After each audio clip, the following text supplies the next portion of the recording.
L'histoire de Sapa. Sapa a attiré l'attention de l'armée coloniale française, en 1901, lorsqu'une garnison s'y est installée, et a nommé son camp Sapa, d'après le nom du marché ethnique situé près de leur campement. Un poste militaire y fut construit, un sanatorium, et une mission catholique. À partir de 1910, des colons français s'y installèrent.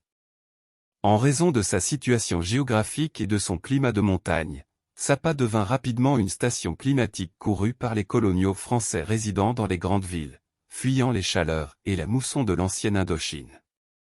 Sapa était aussi prisée comme station de montagne pour soigner la tuberculose, ou comme acte de repos et lieu de convalescence, pour les soldats coloniaux français. À la fin des années 1930, Sapa avait atteint son apogée. Plus d'1 millier de colons français s'y rendaient chaque été pour s'y reposer, s'amuser ou encore chasser.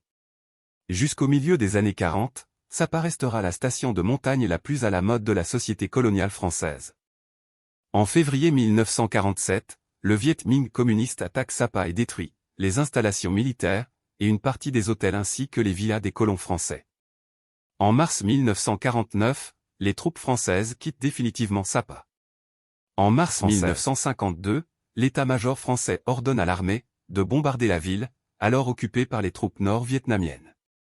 À ce moment, la population locale fuit la ville en ruine et ne revient qu'au début des années 60. Ce n'est qu'au début des années 1990 que Sapa a recommencé à se développer. Sapa est devenu, malheureusement, victime du tourisme de masse, comme bien d'autres endroits dans le monde.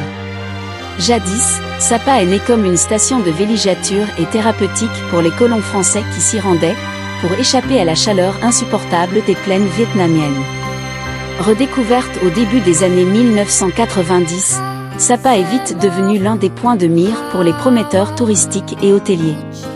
Cela en raison de son décor enchanteur, de ses rizières en montagne, ainsi qu'à la présence des groupes ethniques pour maximiser l'affluence de touristes étrangers.